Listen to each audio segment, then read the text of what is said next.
Welcome to We Are Libertarians. My name is Chris Spangle, and this is going to be a different show than normal. I host the public affairs show in Indianapolis on the local radio stations, the cluster. I work for an iHeart cluster, and it's called Now Hear This. You can listen on the podcast feed if you're out of town. And what I try to do with it is describe the problem that nonprofits are solving and how they're solving it. So it's not necessarily a local show, while most of the people are local. And I've been really pushing to do a lot of shows around COVID-19 and how that's impacting the community. And I normally just put that in the feed and leave it up there, but I just finished an interview with the Children's Bureau, and I feel like this is a show this is an episode that everybody needs to listen to, because many of us are really lucky and really privileged to live in the places and the way that we do. And we talked a little bit about, in the last episode, not living in 1918, but the level of misery that is taking place right now for so many people is so profound. And it's not just because of the economic situation or the disease, it's both. And what I think you hear in these conversations with various organizations is that level of misery. And I think it's something that, I do the show with Miss Pat, and she grew up in the inner city of Atlanta, and she goes, Chris, what you don't understand is that there are a lot of people in this country that are not concerned about the things that you're concerned about, because they're living the experience you're having right now every single day. And I think we need to be reminded of that need a lot of times for perspective, and also because it shows us that we need to help and we need to be part of the solution and be out in our communities right now, leading efforts in nonprofits, raising money, raising blood drives, raising goods, because the need right now is so incredibly great. And it is hard to hear, and it is hard to imagine that people are going through what they're going through. And I think you will hear that in the first 15 minutes of this. It is impactful. And the fights on the internet that we all have every day are really a waste of time. And the conversation about my rights and liberties are being taken from me is an important one that we ought to have, but we are missing the moment to get out into our communities and be leaders, and to help solve the actual problems that are going on instead of spending it all day on Twitter. This was just this episode, I think, is one of the most important episodes that we've brought to you, because you need to hear what's happening and you need to understand what's happening in the community. And it's going to be happening for a long time. It would have happened whether the government acted or not. A pandemic means that people were always going to get sick and people were always going to be out of work. And what faces us in the years to come is what you're about to hear. And every single person in this audience has to make a choice. Am I going to use my privileged position to help others and to leverage that into easing the misery that is taking place around us? Or am I going to ignore the moment that I could have changed lives? So many of these organizations you're free and welcome to support and donate. If you're not from Indiana, I guarantee there is a version of it in your town, city, county, state. So I would ask that you reach out. And whatever you're passionate about, that nonprofit right now desperately needs your money, time, help, volunteerism, in whatever way they can get it. So please consider helping and consider getting out in the community and making an impact where you can be impactful, because you're probably not changing lives on Facebook. This is where you can change lives. So thank you so much for listening, and I appreciate everyone's time, and I appreciate you listening to this program. An enormous issue that our next guest is tackling is Tina Cloer, who is the CEO of the Children's Bureau, and their website is childrensbureau.org. Tina, thank you so much for joining me today. Thank you for having me. Please tell us what the Children's Bureau does. What do you do? So Children's Bureau is one of the oldest nonprofits in the city. We were founded in 1851, and we provide services to prevent child abuse and also services to help intervene after child abuse or neglect has occurred in a family. And in our interview with Kids Voice, they mentioned that there has been a significant uptick in child abuse, but it's rapidly unreported. What are you hearing? What are you seeing out in the community? The number of child abuse calls coming in has decreased drastically because school's not in, kids are not out and about now. They're more or less trapped in their homes. But what we do know is that the calls that are coming in are tragic. They're coming from hospitals with kids basically being deceased or having fatal injuries. Wow. Okay. I imagine, can you explain why there's a decrease in calls if we're seeing an uptick in that kind of violence? It's because the mandatory reporters that would normally be seeing those kids and families out at school, at their therapist's office, just in the normal course of action, or other family members who would be coming into contact with their relatives who are who they believe are being abused or neglected, are no longer seeing them.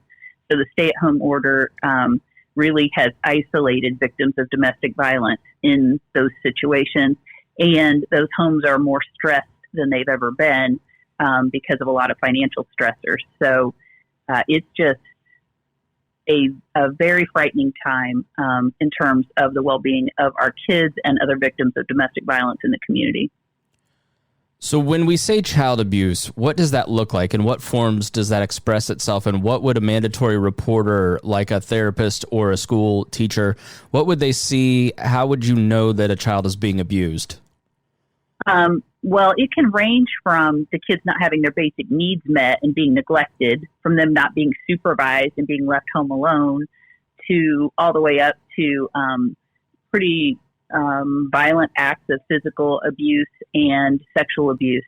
We're going to see, and we are seeing, a huge decrease in what's being reported, but the cases that are coming in are just really tragic levels of physical and sexual abuse. Can you give some context to the order of magnitude? What's the difference between what you may have seen 2 months ago versus what you're seeing now in some of these numbers that you're talking about? Well, the numbers are, they come out a month behind, so we don't have a full month's numbers yet, but what we know from talking to our partners at the Department of Child Services is that largely their phones aren't ringing. They're getting very few calls, but that the ones that are coming in largely from the only people who would be seeing these kids in those kind of situations, which are first responders in the hospitals. So, man, that's such a tough problem to solve. I mean, if you are a neighbor, I would imagine that the person listening that may have some suspicions of some sort, maybe a neighbor or a loved one. What advice would you give to those people who have some level of suspicion? Because it's a hard thing to call DCS and make an accusation, and what level would you say you should, if you're concerned, take action? What we've really been encouraging people to do is to lay eyes on the kids in your life. So for all the providers who are still, because we're all still working, instead of just delivering food and help with that, we actually physically ask the kids to come out so that we can lay eyes on them. So we're encouraging everybody who can to lay eyes on the children around you in your life. If you're a relative, often you already know that that the kids in your family or circle of influence may have. Often when there are troubles there, and this situation with COVID-19 just escalates that. So, we encourage them to text the kids and see what's going on, so that if they can't say something out loud, they could say it through text or messaging, to get them on Skype and take a look at them and make sure they look okay. That if you haven't heard from your family members in a while, and you know that they're potentially in an abusive situation, that you check in on them. And if you have grave fears, you contact DCS or the police for a welfare check. All those systems are still working, and your providers are still here. We're just having to do work differently. So if people are concerned and they think they see something, they need to say something, and make sure that you contact the people who can provide help. So at what point are you brought into the process? How does Children's Bureau get involved in the life of a child? So on the prevention side, we get calls from families every day who are asking for help in getting what they need to take care of their kids.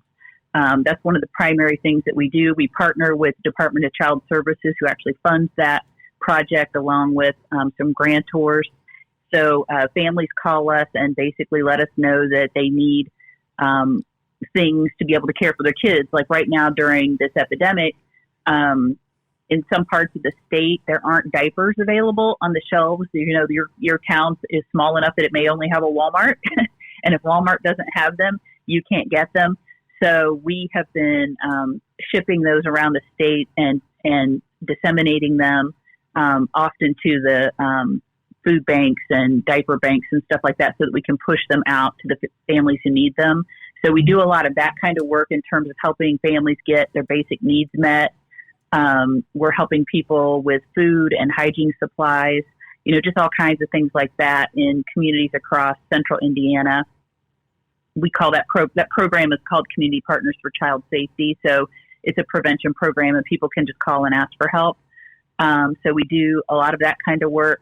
And then the other side of what we do is providing assistance and intervention after some kind of abuse or neglect has happened. So those cases get to us because DCS calls after something's happened in a family, and we may be providing foster care for a child. We are often going out into homes of parents who have a history of abusing and neglecting their kids, and we're trying to teach them to be better parents.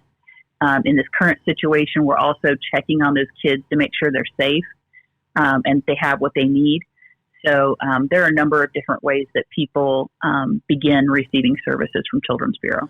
What's the best way for a listener to help you? Is it a volunteer situation, cash donations, donation of goods? What's the best way for people to get involved in your work? So we operate 3 shelters here in Indy for kids.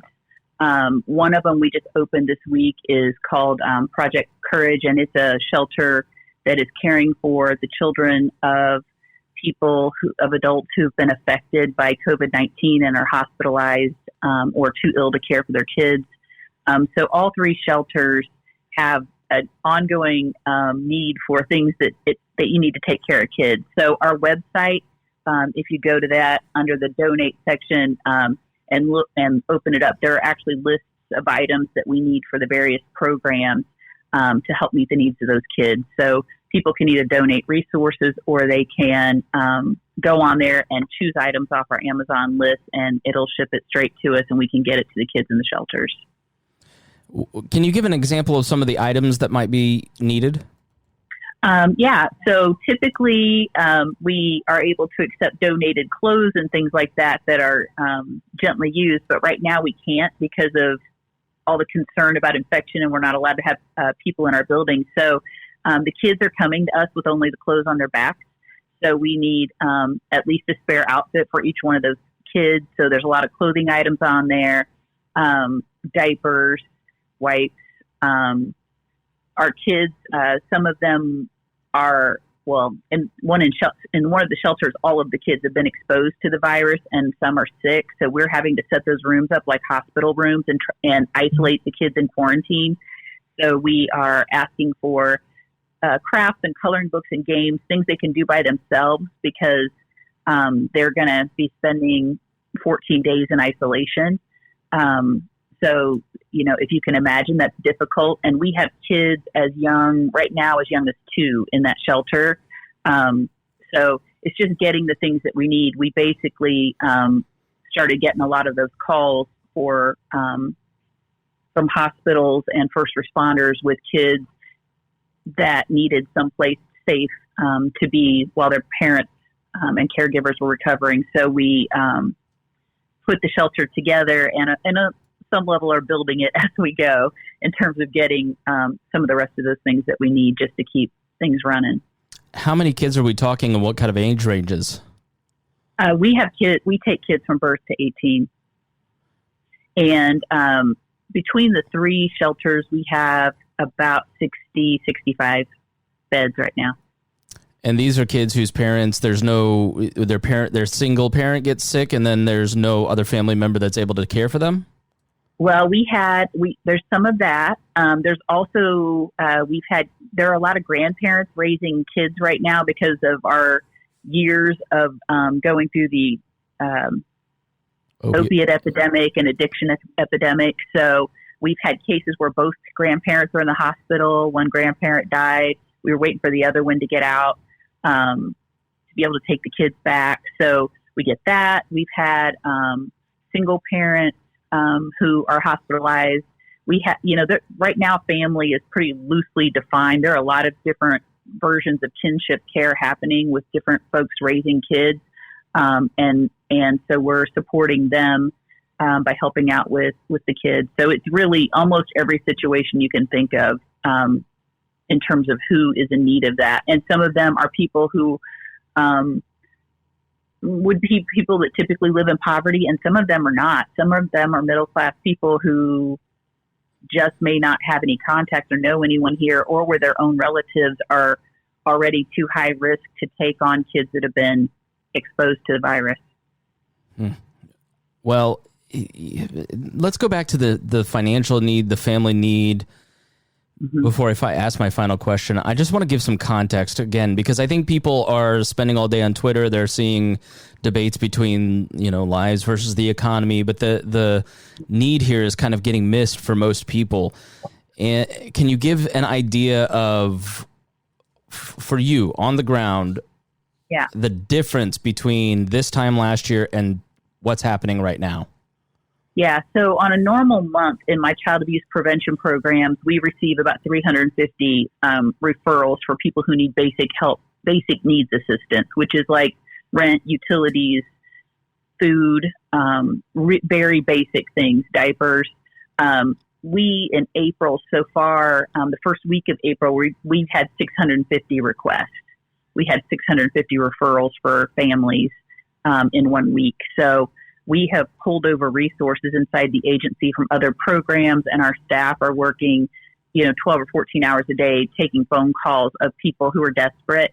A lot of the people that are contacting us work in the service industry or in sales, and many have filed for unemployment, but no check has come yet. So they're kind of in that space in between where, the 1st of April happened and they were already people who were dependent on maybe not the highest income, and then it didn't come. So it's been a challenge. The cost for people whose kids, even some of the grandparents who were raising children, the kids were previously being fed at least some of their meals, a lot of times breakfast and lunch at school. And now that is not occurring. And many of them don't have transportation to go actually pick that up. They're having to come up with the money to pay for that. So we're trying to help plug those gaps. It's an overwhelming volume of calls, and that's just in Marion County. We do this service in 32 counties across the state.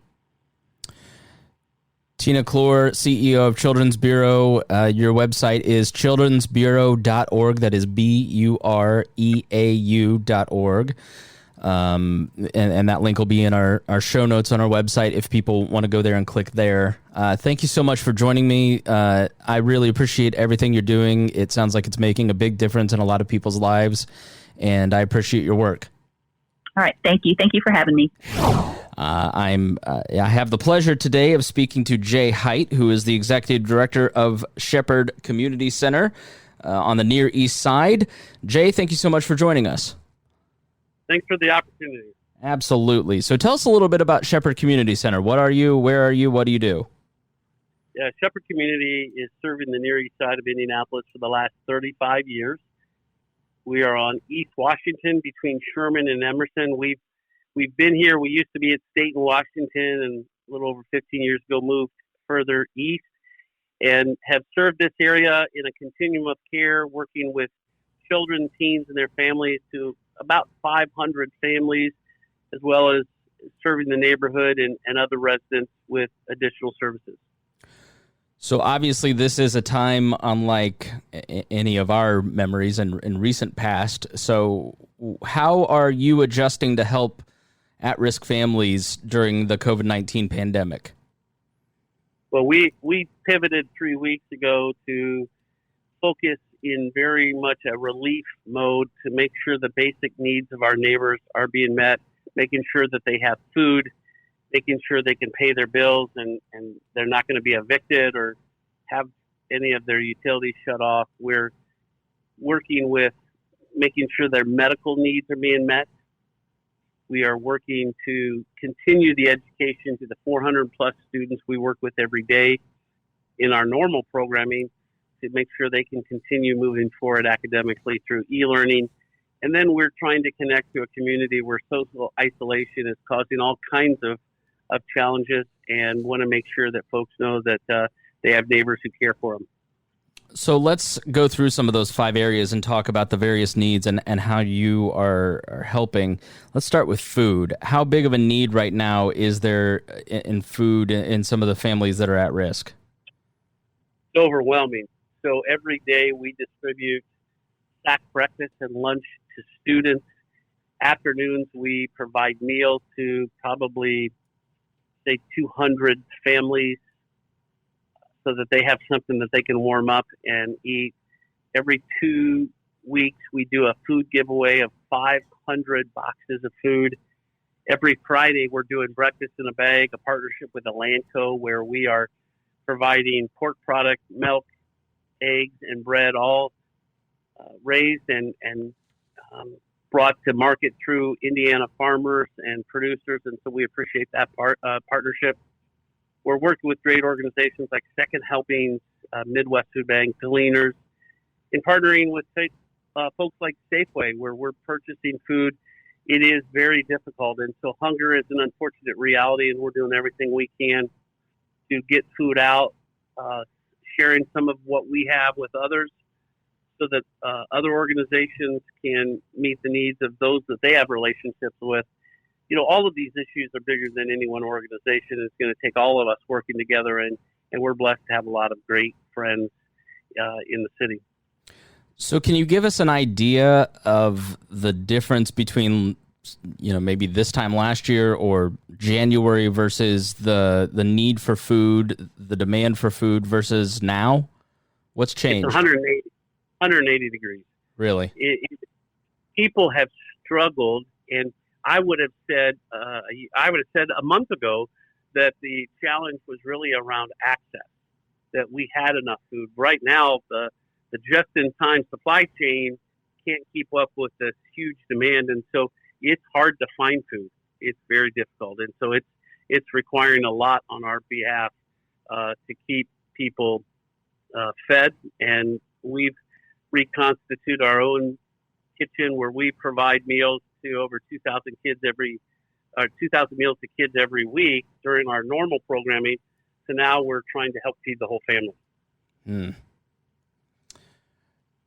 How much does, people panic buying at the store at Meijer or Kroger or whatever? How much does that impact somebody like you? Is that a huge drain? Well, I think it is created a shortfall that then when we're trying to secure it, I think a lot of folks in central Indiana are blessed that they could stock up, but my neighbors don't have that luxury. And so then the shelves are empty when they go. So we're starting to see now, a few weeks into this, that things like diapers and feminine hygiene and shampoo and those personal care items that are very expensive and you can't use food stamps for, you can't use SNAP for, that now that's becoming a precious commodity. And we're trying to address that too. And we're telling folks, hey, you can go online and order it and ship it to us, but many times when they go online, stuff's not there. So if people want to donate food or items or goods, do you have a place that they can do that? Do you encourage that? Absolutely. They can go online and find their store, whether it's Target, Walmart, Amazon, wherever they like to shop, and then have it shipped to us. And we're having that happen every day. Some people are stopping by and dropping it off. The online shopping sure makes it a lot easier for folks to donate. And those products are all things that we're getting out as quick as we can. Talking to Jay Height, who is the executive director of the Shepherd Community Center. You can find their website as shepherdcommunity.org, helping the Near East Side. The next focus area in this 120-day plan is family stability, financial assistance. Can you give us an idea of some of the needs there? Sure. It's paying the very basic bills for many of our neighbors who've gotten laid off, and they're hoping to get the stimulus check. The problem with all of that is it's going to take probably into May before those start arriving. And so that creates some difficulty. And so April's going to be a tough month, and so we're trying to help them pay their bills. I so appreciate folks like Citizens Gas who have gone out of their way to create ways for our families to keep connected to their services. They're reaching out and saying that they have funds to help. They're making sure that if someone had their water turned off, they turn it back on. That's great leadership. I appreciate Citizens Gas for doing that. And Spectrum has given free internet for a couple of months to our neighbors as well. And those are great ways that companies who are out there to do business and to make money so that they can keep doing business are being creative and helping our neighbors.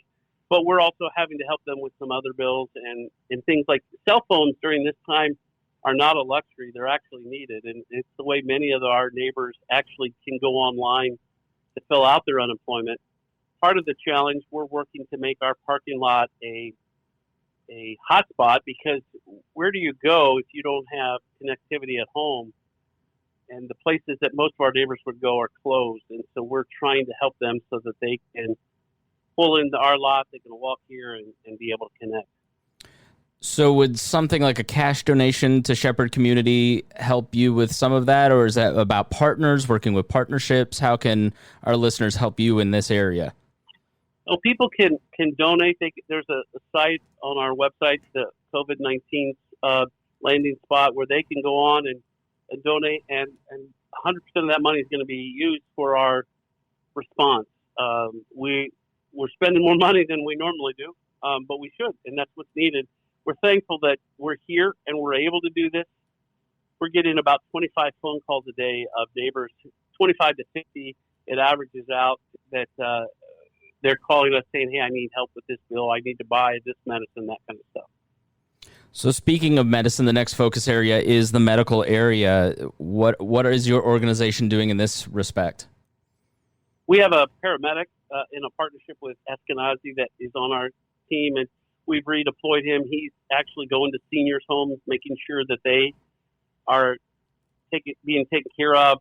If they have some type of chronic health care, we're taking scales in, we're taking automatic blood pressure cuffs, oxygen readers, so that they can monitor themselves. We're working with volunteer doctors that if someone was to say, hey, I'd like to help, we're getting volunteer retired docs who are just calling our neighbors to say, what was your blood pressure today? And making sure that the scales are really about, are you gaining weight, which would tell us that we need to be worried about your heart, or if you gain a lot of weight quickly, then our paramedic will go back out and see what needs to happen. We're trying to keep people out of the hospital. The assumption for many is that telemedicine will be the way folks get their care. But, I'm 54 years old, and if I want to do technology, my adult kids come over and help dear old dad because I'm just not very swift with it. And then to expect our neighbors who have never had anything like this being thrust upon them, they're not going to know. And so we're trying to take iPads into their homes so that they can access medicine, but also trying to teach them how to do that. We're going to get their medicines for them. We're trying to get them signed up on their prescriptions to be delivered. So we're fulfilling various roles around medical. really being a conduit of connections to keep people out and making sure they're staying in touch with their primary care doctor. And you're actually looking for 25 tablets to help assist with this effort. Is that something that people could donate a tablet or? Yeah. Yes. Okay. Yes. Next up is e-learning, and you have a donor that gave $26,000. And what is some of that money going towards, and how are you helping families get set up with e-learning? Yeah, we very quickly, right before school let out, we got 160 Chromebooks and tablets so that the older kids could have the Chromebooks, the younger kids. We have an elementary school, and making sure all of them had access. We're so they could do e-learning, and we're pushing information out every day. The teachers are teaching through e-learning. We have been working and getting tablets for our middle school and high school students who attend different schools here in the neighborhood, making sure that they can access e-learning. And we're working in partnership with IPS, and where there's kids in our neighborhoods who go to IPS school, but they come to us for after school. We want to make sure they have access to computers, and so that's sort of our next phase of what we're trying to get together.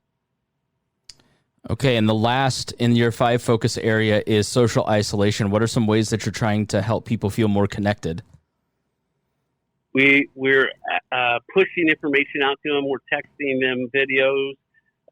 We're having volunteers who will call them twice a week and just check with them, talk to them, see what's going on, ask them, how they're feeling, and just that simple phone conversation goes a long way in making sure that our neighbors don't feel like they're forgotten. So I saw a stat that Indianapolis has been hard hit, and a lot of the hotlines, obviously deaths of despair, be it suicide, overdoses, were already on the rise. I mean, how much of an impact has this had in that area in this crisis in the last 3 weeks? Well, we hope it's helping move the needle. We don't know, and we may not know for some time, but we're going to do everything we can and just keep calling people and connecting with them and let them know that we do believe in the adage that you're supposed to love your neighbor, and we're going to live that. Have you seen an increase in overdoses? That's one of my fears, is that people will... Absolutely. Really? Absolutely. Yeah. Actually, a week ago was one of the highest spikes we've had in a long time. We have a support group, and we're hearing back from them incredible pressure. I think we're all struggling with this idea of quarantine and being stuck at home and not being able to get out. And then you take folks who have some challenges as it deals with addictions, and those things can surface quickly. And we're trying to, using technology to connect to our neighbors that have this challenge, to make sure that they don't see that as an option they have to take. Jay Height, the Executive Director of the Shepherd Community Center, you're doing important, great work. If people want to support you, what are some of the best ways that they can support your work? Well, we would tell folks if you would like to, you can donate. You can go to our website. There's information on there, but you can always go to any of the shopping sites to donate to buy personal care items, personal hygiene items, as well as food. We'll be faithful to get that out to our families. And if you have questions, you can call us at 317-375-0203, and we will get back to you. Right now, it's really difficult to have volunteers come down because of the health crisis. In the future, we'll be able to have volunteers coming back. But as we said, we want to make sure we're all standing together 6 feet apart. Excellent. Thank you, Jay Height of the Shepherd Community Center on the Near East Side. I appreciate your time. Thank you, Chris. We're speaking to restaurants that are making a difference. Obviously, the restaurant industry has been hit hard through the shutdown and the pandemic, and there are a lot of restaurants out there who are doing a lot of good work to help a lot of people, and one of those folks is Danielle Cooney, who is the general manager of Soupremacy. And Danielle, thank you for joining me. You're welcome. Tell us a little bit about your restaurant, where you're located, and what do you specialize in? Sure. So we are located right off of Monument Circle on East Market Street, right next to Starbucks. We specialize in gourmet soups and salads and paninis. We offer, in normal times, we offer, 13 to 15 soups that that rotate every day. And then some classics that stay on the menu all the time. So obviously, and then we do delivery, catering, all of that stuff. Okay, so you do catering. I apologize, I stepped on you there. Fine. So obviously, this is not normal times, and there's a lot of concern for the restaurant industry, obviously, because of the shift in people's habits and abilities. So how did you initially, and how are you continuing to make? Obviously, you're open and you're doing a lot of different things. How did you come to that conclusion? What were your first thoughts as this started to hit? Your first thought as a restaurateur when this started, we kind of saw it happening in other cities and knew it was going to happen. So it was just a matter of when it was going to happen. So we, a week or so prior, kind of started thinking of ways that we could, as not just a restaurant, but as a small business, survive the potential of a complete shutdown. The other thing that we knew is that we had a product that we just wanted to get in front of as many people as possible, without trying to make a profit. We have things in place for a lot of different types of people, the frontline workers, the people that are now jobless, all of those types of people. And we just wanted to try to do what we do best. We feed people. We feed them good, nutritious food, and we wanted to be able to continue doing that to lots of different. So let's talk about some of the programs that you've got going on. First, tell us about Feeding the Front Lines. What are you doing in that respect? So the Feed the Front Lines program is a program where people can go to our website and order online, and they just say that they want to feed the front lines. They can choose however many they want. It is $6 per bowl of soup.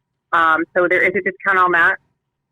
And then we are in touch with local hospitals to take those bowls of soup to their staff. And it's not necessarily the ER staff. There are units that are directly involved in COVID-19. But there's a lot of other units that have to deal with the same stuff. So we took soup to the Agnew Cancer Center. We've done Community East. We're doing Eskenazi on Monday. So that's what that program is. And it's just a way to try to get good food into the people's stomachs that are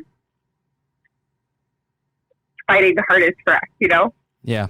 It's tough. My mom is an RN in Hendricks Community, and obviously it's a very difficult time for me, for her, and everybody involved. Mm-hmm. So it's, not knowing a lot of specifics of what's going on, things at the hip, I can tell you that it's very difficult in those COVID units. So I thank you for doing that. I know it means a lot to the people that are working there. Tell us about Sponsor a Soup. What is that program? So the Sponsor Soup, it's $15, so there's a little bit of a discount there. And those quarts of soup, it's a quart of soup instead of just a bowl, and it's actually being taken to different community centers, different outreach programs, anybody that has the ability to keep the soup frozen and then distribute it to people that need it. So we've partnered with, the MLK Center, and some of those, the Horizon House and some of that. And people can, again, go on our website, order as many as they want. And then we just take it to the centers as they need stuff. So it's really great. It, again, gets good food into people's stomachs that, may not have, that have just kind of found themselves all of a sudden trying to figure it out, What are you hearing in terms of the need? There are a lot of programs that are giving soup or giving food in general to different programs. There is a very large need for stuff like that right now. But I think as a city, we are doing a really good job of filling that need. Excellent. And so people can go to your website. Tell us the website, please. It's Soupremacy.com. So SOUPREMACY.com. And people can find that in the show notes on the podcast or at our website, nowhearthisindy.com, if you want to go and make a $15 donation to help feed a family or help feed the front line. And you're also offering a catering option. Tell us a little bit about that, please. So we're doing 2 weekly deliveries throughout Marion County and the surrounding 9 counties, and it's a family meal deal. So it's a quart of soup, a family-sized salad, and a pack of 12 Amelia's dinner rolls for $35. It's delivered free of charge to your door. With that program, if you wanted to do something like, if you wanted to do the family meal deal, you could also add on a sponsored soup or a Feed the Frontline with that as well. And then we would take those directly to the hospitals and the food pantries and stuff. That's great. And that you would also find on our website. There would be a form for you to fill out, and we would send you an invoice for it. Yeah, go ahead. Tell the website again. Let's get it out there as much as we can. It's Soupremacy.com. SOUPREMACY.com. And you're doing a lot of those deliveries. Have you done delivery before? I mean, how much have you had to expand your delivery options, and how are you handling that? So we have always offered delivery in a 16-block radius of downtown, Monday through Friday, 10:30 to 3, for kind of your single sandwich delivery orders or single soup delivery orders, or, a catering order. We have drastically expanded our delivery area for like the family meal deal, and we do like a frozen soup delivery every other week as well. We started that back in December, doing it once a month. And are continuing to offer it in increased intervals as people need it. So let me ask this, because a lot of these new strategies that I think a lot of businesses are having to come up with, my assumption is a lot of those will kind of stick around afterwards. Are you looking past this and going, hey, we're doing this thing now and we're going to keep doing it afterwards, or is it sort of triage for you right now? Have you given thought to the future and how your business might change through this? We have, actually. I think that everything we are doing currently, we will continue to do. We will still offer a Feed the Frontline program. We will still offer sponsored soup. We will still do the frozen soup delivery. We will still do the family meal deals. We won't deliver the family meal deals twice a week, but they will still be available. And they may be something we offer once a month, once things kind of go back to normal. Some of that we'll just have to see how it plays out, if there's still enough interest in getting things like that delivered. But the Feed the Frontlines, right now it's the nurses and the doctors, but in October it might be the police stations and the fire departments and the Army base. It's the front line changes based on how the country is. So that is where our focus would be with that. Excellent. So thank you so much for joining us. I've got one final question for you, and it is this. As you're out and you're in the community and you're dropping things off, or you're talking to people as you're setting these things up, what do you think people ought to know as you talk to a lot of these frontline folks? What do people need to hear right now?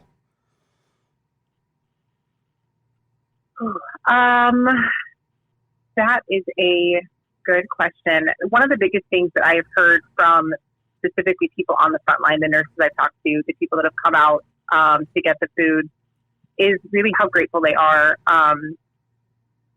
It really helps boost the morale when they get deliveries like that.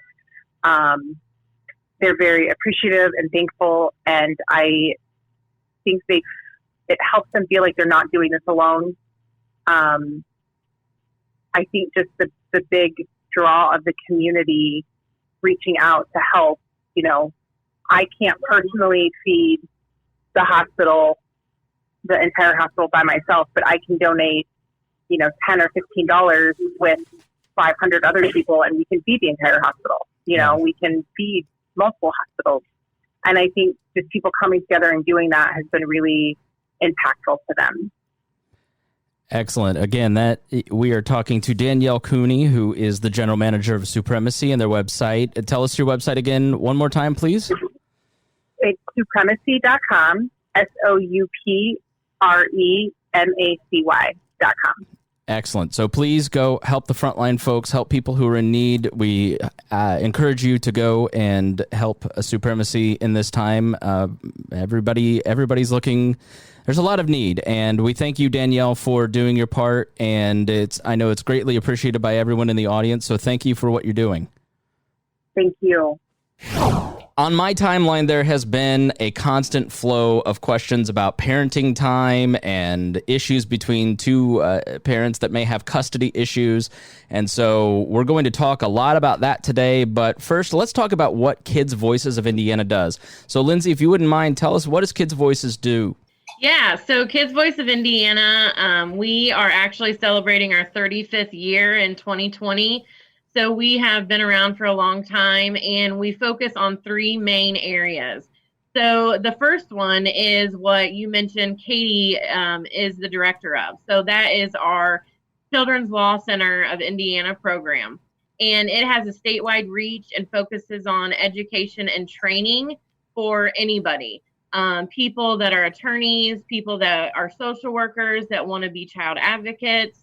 So we do a lot of training and education around that. But a big part of that is education and guidance and free legal information for the public. So we have an educational website. We take phone calls to our office. We have free legal clinics when we're able to do them in person. And so that is where we really focus on with the Children's Law Center. And then in addition to that, we also have a guardian ad litem program. And we have volunteers that serve as advocates or guardian ad litems for children in Marion County Family Court. And then we also do supervised visitation at our office. And so we provide that service for non-custodial parents and children to see each other when the judge has decided that there has to be a supervisor present. So we offer that at our office as well. And your website is kidsvoicein.org. Their phone number is 317-558-2870. They have a great FAQ on custody parenting time during the COVID-19 pandemic, and you can find that PDF in the show notes, but also at their website. And I will say on behalf of Lindsay, Scott, and Katie Kelsey, this is not legal advice. This is just a simple conversation guiding people. So please, if you have any specific issues, make sure that you contact an attorney. Having been around friends who have gone through custody battles, Katie, there seems to be one basic guiding principle in the mind of judges and the minds of people like yourself. And can you explain what that particular principle is? Yeah, so absent really extraordinary circumstances of a parent's own bad behavior, it's really in the best interest of children to have frequent and ongoing contact with both their parents.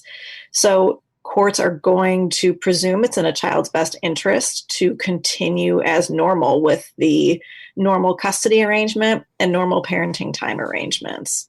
The pandemic doesn't change that. It may make things more complicated, but it doesn't change that, and it doesn't make a parent unfit. The law presumes that a parent is a fit parent who can take care of their child. So even if you live in a location with travel restrictions, normal parenting time as outlined by parenting guidelines, which is set by the state, or in a custody agreement, should be followed? Yes. So the executive order for Indiana specifically provides for travel relating to dealing with custody and parenting time arrangements as an essential piece of travel. So that is a pretty strong indicator that parenting time and custody arrangements should continue as normal. The executive order also provides that care for a minor child is part of an essential activity. So parents should continue on as normal with their normal parenting time arrangements. Lindsay, that doesn't stop some parents from not reading executive orders or from looking this information up. What should a parent do if they show up to pick up their kid, or they're stopped at the door? I'm not picking up the child. You're not allowed to take the kid. You have to continue to go to work. What should a parent do if that situation occurs, in your opinion? So I think that's a tough question, because I think that is a situation that's very stressful for both parents, but also can be traumatic for the kids. So I think the goal should always be to minimize that trauma and that stress on that child. I think people's first instinct would be to call the police if something like that occurred. And honestly, they have a lot going on during this time. So their ability to be able to assist may be minimized. And oftentimes, they don't really want to get involved in civil issues anyway. I think the best thing to do is really document, what is happening, not by recording. I don't mean that, but I mean keep real good notes of dates and times and things like that. So if there is a certain custody exchange or parenting time that you should have had that you did not get. In addition, the courts are still accepting what we would call an emergency petition regarding something that's going on. So if somebody needs to file something with the court about the inability to see their child or being withheld their child or something to that effect, they could definitely contact their attorney or our office to get information on how to do that. Because of course, everything is only being filed electronically right now. So I would say, the best thing to do is really try to communicate between the parents, be flexible, think about the children's best interests. Obviously, I know things are going to happen, but we want to try to minimize the stress and trauma on everybody involved right now. Okay, so courts for these sorts of things are open, but what do you say to either Lindsay Scott, President, CEO of Kids Voices of Indiana, or Katie Kelsey, who's the director of the Children's Law Center of Indiana? What do you say to a parent who's concerned about their child's safety or their own safety, and the other parent is someone that is deemed essential? They're, let's say, working in a grocery store or working landscaping or something, and they're moving about in this pandemic, and the other parent is concerned about everyone's welfare. Like, how do you deal with that? How do the courts deal with that, I guess, is the better way to say it. So this is kind of a benefit of having a legal community like we have in Indiana, because a lot of family law attorneys and judicial officers have had really informal conversations about, like, okay, we're in this crazy time. What should we expect? How should we guide our clients? What do you want to see from us, judges? And we've kind of come to a consensus that, still parenting time and custody should proceed as normal. You should adhere to your orders. If there are really complicating factors, like a child is a medically complex child and they've got special concerns, maybe that might be a situation where you need to communicate with the other parent and figure out, like, hey, can we figure out another way to do this? Should the child come stay with me for a while? Should we figure out a different quarantine period? What kind of safety procedures are we feeling? So the courts are still really wanting to emphasize, that this is a chance for parents to work together and, show their ability to do this. But absent that, they still have the ability to turn to the court and say, we have this true disagreement and emergency. So yeah, you might find situations where one parent is a frontline worker and is constantly getting exposed to this virus, and the other parent legitimately has concerns about exposing the child and their own family unit to it. So that's a concern that if they can't work out together, that may be a good reason to consult an attorney or to turn to the court, especially if there are underlying complicating medical issues. But I will say that unilaterally withholding parenting time or taking a child and not returning them to the custodial parent is not going to be looked on favorably by the courts when this is all over, and they will definitely remember what happened. Is that generally considered contempt and something that a judge would look very unfavorably on? Well, I can't, ever predict what a particular judicial officer is going to do. It certainly is a possibility, but these are also really extraordinary times. So a parent's good faith concerns may undercut that. So it's very hard to predict, but using it to your advantage, using a situation like this to your advantage is something that's really not going to go over well. Yeah. So and what Sue, go ahead, sorry. Lindsay. So just after the executive order was issued, talking about some of the things Katie mentioned about, essential travel and things for custody and parenting time, the Indiana Supreme Court also issued an order that basically indicated the same thing. We want to make sure that everyone understands that custody and parenting time and child support, for that matter, should stay the same. And it really indicates at the end that, if you can't pay your child support, if you have legitimate concerns about the safety of your children, then, the courts are the source to get the help for that. And they basically make a statement that, we know that this is unprecedented time, but the best interest in the health of, the children is the main priority. So, they tried to issue, additional guidance. But I think, as Katie's mentioned several times, the key is that the importance is that everybody wants the child to be able to see both parents as much as possible, given extreme circumstances. So what about folks that may have out-of-state parents? I mean, one parent lives in Kentucky, another parent lives in Indiana. How is that sort of being determined? I can't speak to other states' executive orders, but generally I've kind of perused them, and they almost all include some kind of exception for necessary travel for the care of minor children and so on. So at this point, I would say that they're mostly in line with Indiana's, and that, dealing with your children is an essential function of life, and you should continue as ordered, even across state lines. Now, there may come a time where that changes, but gosh, I hope not. But it, at that point, then my information would change. So what about spring break and summer vacation? Because this is obviously going to go into summer vacation. How are you seeing some things pop up around that at this point, Lindsay? Yeah, absolutely. So, I think there's been legitimate confusion based upon just the changes in schedule. So, school let out early, schools, not going back this year. And so what you have to remember is that when we set spring break and summer parenting time, that was set at the beginning of the year when the schools issued their school calendars. So you should still go to your school's, school calendar and keep the same schedule. So everything outside of spring break and summer that was already planned is still the same.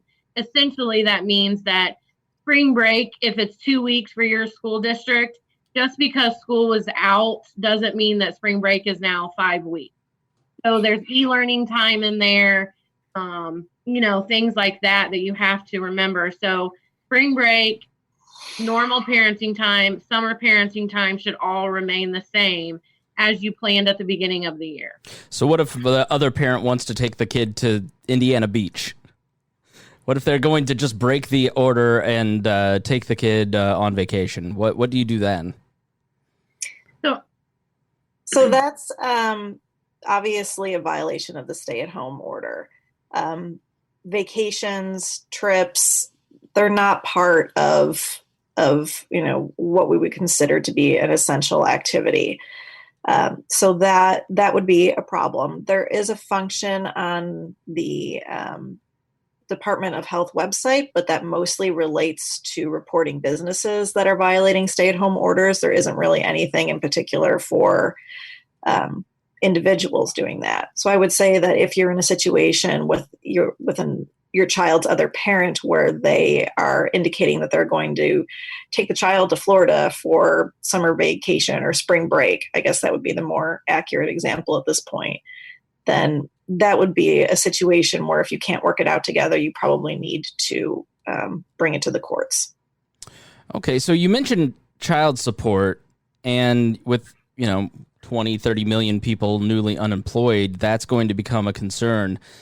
What does one do if they've lost their job and they're unable to pay child support, or they're may get behind? Like how does that work out in the courts, or how should couples work that out? So this was included in the Supreme Court order and kind of discussed this, but basically we know that's going to come up. What parents should try to do is pay what they can. So if that means that right now they can only pay $5, they are still making a good faith effort to pay child support. So what they should also do is, it's not the easiest thing to do, but they should notify the court and ask for an emergency modification of child support. Because what happens potentially is that when everything calms down and they're able to get back in court and have their child support recalculated, that amount of child support will backdate to when that petition was filed with the court. So that can help somebody in this situation. I think that, I can't predict what the courts will do, but I do think that they're going to have to be flexible given the economic state right now in our community. And I think that as long as parents really try and are making an effort, I think that they will look favorably upon that. Obviously, they're going to, so many people are filing for unemployment, losing their jobs, out of jobs, furloughed, whatever it is. And I think that that's going to be a new issue that we're going to have to deal with when we get back into court. And so I don't really think anybody can predict how that's going to go right now, but I do think that there's going to be some flexibility around it. The overwhelming theme we've been getting from judicial officers, from lawmakers, from just about everywhere is let's just do our best. So, if your best is, keeping a receipt of sending money, like keeping check records of sending a check, then that's what we do. Like, that's how we're going to handle it. And we will figure it out on the back end. Yep. Seems reasonable. Again, I'm talking to Lindsay Scott, President and CEO of Kids Voices of Indiana, and Katie Kelsey, Director of the Children's Law Center of Indiana. Their website is kidsvoicein.org, and they have a great FAQ that is in the show notes on the podcast or at their website that gives some advice, some guidance on custody and parenting time. Again, none of this is legal advice. Consult an attorney for your specific needs. So my final question is what is or about to start creeping in, which is what if one parent becomes sick or the child becomes sick with COVID-19? How should the courts or parents deal with the fact that, let's say, one of the parents is incapacitated potentially? Who makes the medical decisions at that point? And I mean, it's a sticky issue, but what are the discussions ongoing about that? So the situation that you're worried about is the situation where there's no available parent left to care for a child or to make medical decisions for a child. If there are two, functioning parents, then if one parent is incapacitated, the other parent still has that ability to make decisions for the child. So what we're trying to encourage people to do is to plan ahead. Nobody wants to think that they're going to get this virus and that the worst will happen, but we've seen lots of cases of perfectly healthy people being hospitalized and completely unavailable to provide care and supervision or make decisions for their children.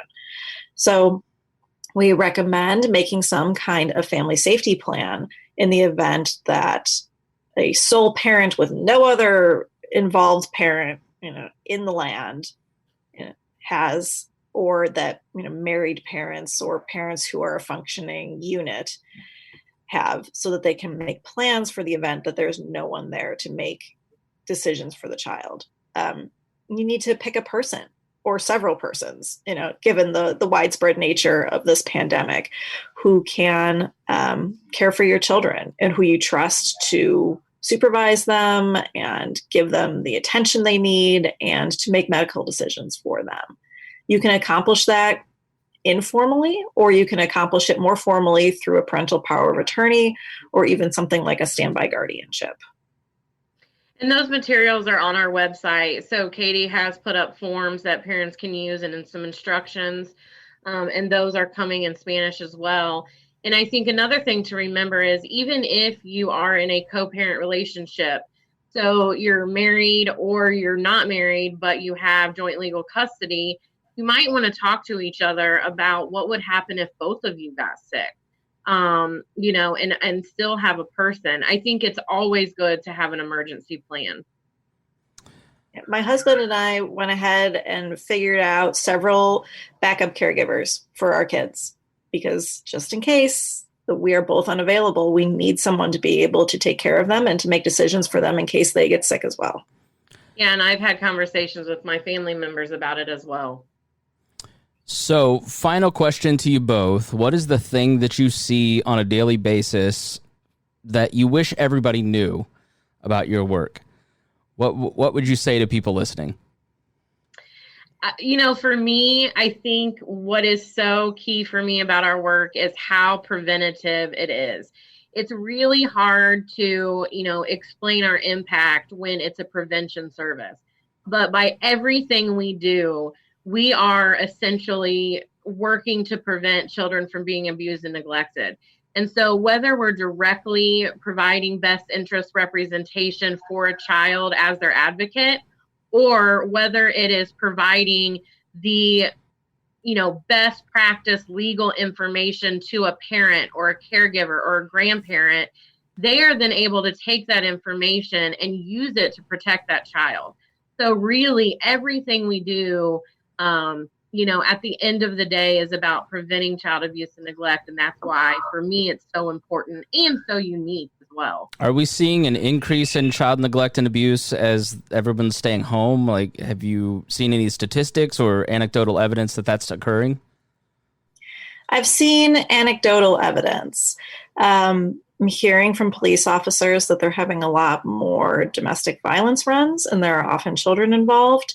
And what is really concerning for us is that we've actually, compared to the same time last year, we've seen a dip in calls to the statewide child abuse and neglect hotline, which at first you're like, oh, that seems great. There's less calls. But the problem is that less people are making calls because there's no access to children. All of the people who would normally report child abuse and neglect, like teachers, counselors, friends, friends, parents, other people like that, have been kind of ripped out of these children's lives, and there are no extra eyes on kids. So we're really worried about what we will see on the back end of this. That's a really delicate issue, because if you're the other parent and you suspect some form of abuse, neglect of some sort, I mean, how do you deal with that? How do you raise that in a way that doesn't look opportunistic? It's very hard. Yeah. What were you going to say, Lindsay? I was just going to say, yeah, Katie's right. It is very hard. And so I think that, in Indiana, I think everybody forgets that every single citizen of Indiana is a mandated reporter. So, if you truly believe that your child is being abused and neglected, you have the obligation to report that to the hotline. So, I think if you do that, with a good faith and legitimate reason, that you're doing what you're supposed to be doing. But it is very tough. And they should also, parents should keep in mind, too, what I had said earlier, that when we are on the other side of this, courts are probably not going to be overly thrilled with people who used this situation to their advantage and potentially exhausted resources like the Department of Child Services and placed those resources in danger by making claims that were not based in reality. Right. Okay. So, Katie, what is the one thing that you see daily that, man, I just wish everybody knew this? Well, I would have to echo a lot of what Lindsay said for our own organization. And in the context of this particular pandemic, I would say that I think that this is really illustrating how important community is to children. Children have had so many aspects of community removed from their lives, and now they are isolated into a very small unit. And I think that this will really highlight how important it is for communities to work together to help protect children from abuse and neglect and other forms of endangerment. And I hope that in the end, some good can come out of that, and more resources and time and attention and funding can be given to organizations like ours and other organizations across the state that help protect children. What are some things that either of you have seen that can help that with help kids feel more community in this time? I mean, I've seen some beautiful things like kids that have birthdays, their family has parades where they're driving by and honking, or, you know, what are some things that you're seeing that kind of help solve that problem, Katie? So I have seen in my own neighborhood kids leaving messages for each other with chalk on sidewalk or on the sides of their houses. I have seen families actually rearrange their backyards so that like playgrounds are near each other, but certainly far enough apart to be safe so that kids can kind of play on their playgrounds right across from each other.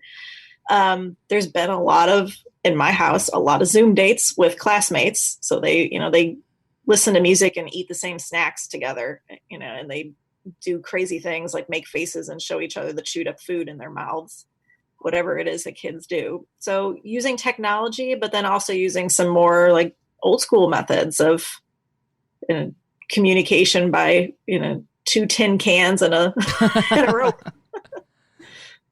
What about you, Lindsay?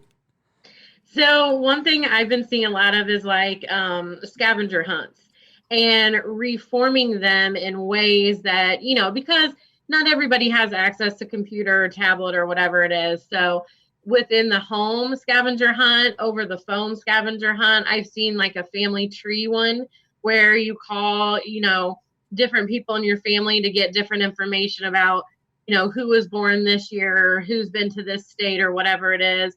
I saw another one that was a gratitude scavenger hunt. So it was finding things, in your life or in your home or in your backyard, that you're grateful for in certain ways. So that's something I saw that I thought was pretty great. So when we're not in the middle of a pandemic, finally, I want to ask, what does Kids Voices of Indiana, like, what is your main focus? You're probably focused on a lot of issues right now surrounding this, but what are some of the day-to-day things that you mentioned? A guardian ad litem system and supervised visitation. Those are maybe things that people have heard of. Can you give a brief description of what those two entail? Absolutely. So the guardian ad litem program is very essential. And to your listeners, I hope too, because we run that program using volunteers.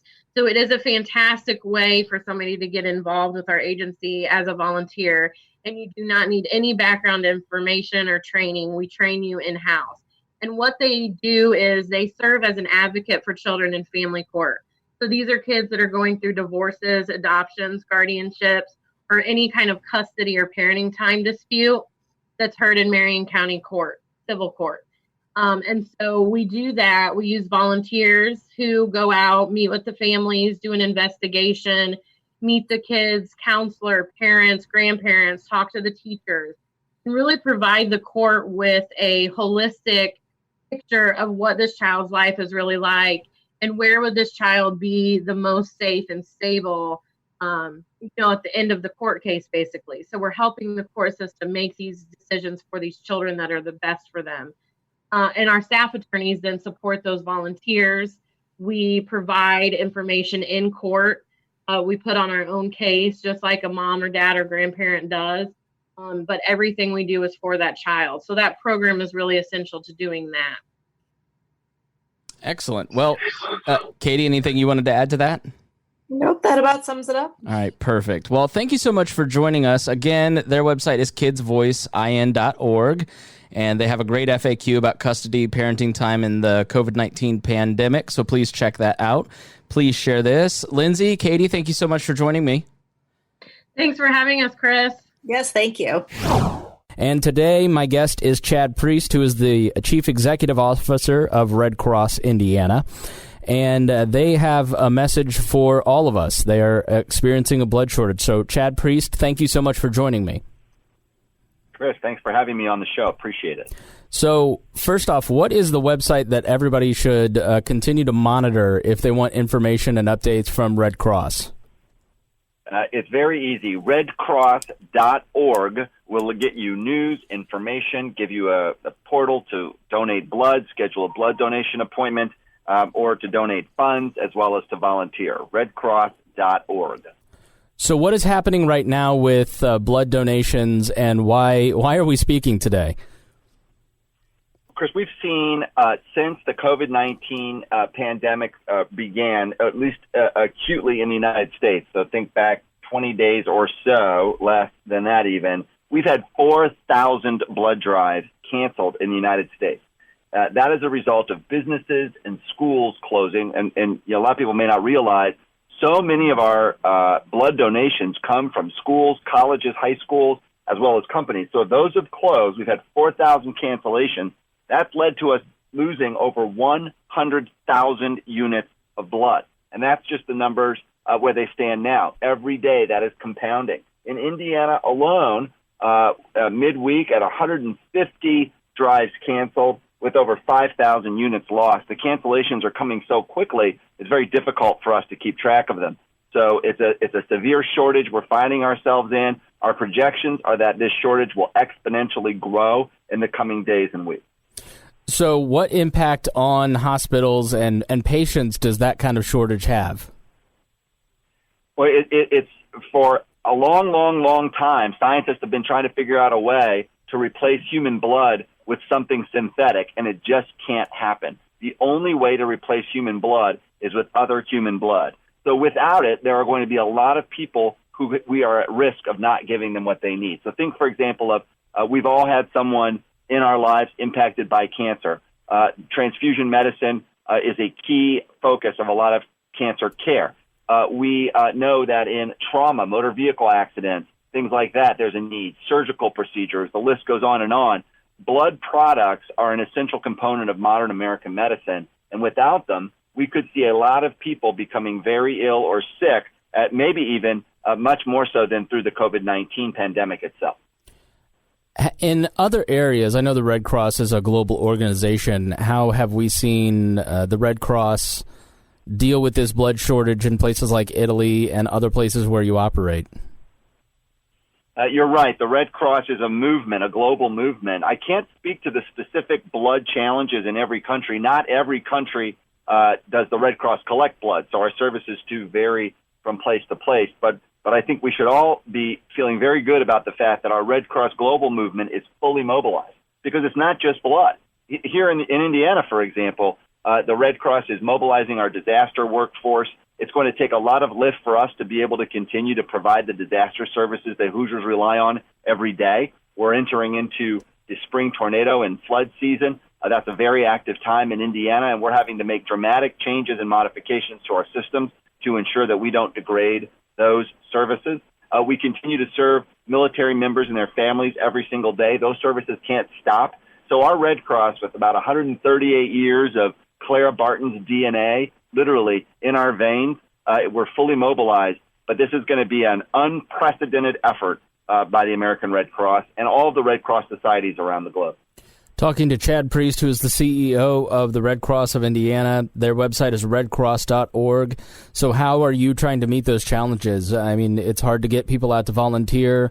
So what does that look like for you? How do you do these prep in a time of quarantines? Well, one of the things we're reminding folks is that it's so critical that we are applying good social physical distancing. This is such an important feature of our overall epidemic control, and we're relying on our public health partners to guide us in those efforts. But that social distancing cannot mean social disengagement. Now more than ever, neighbors and community members have to resolve to look after one another. We offer a few ways to do that. We've partnered with the state of Indiana, the Family and Social Services Administration, to offer psychological first aid training for mental health workers and others. We've had over 1,500 people sign up for that training just in the last few days, and we're going to be making additional training available.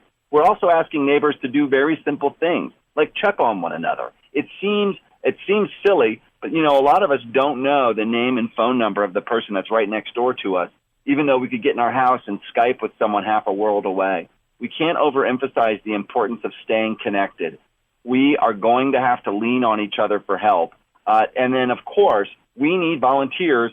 And even if you're home and unable to leave, we are able to get you trained to volunteer through online training and online courses. And you can sign up at redcross.org, and we need you now. A lot of our volunteers are in the 60 to 65 age group, and we know many of them will have increased restrictions on movement and et cetera. So now's the time to broaden our appeal for volunteers as well.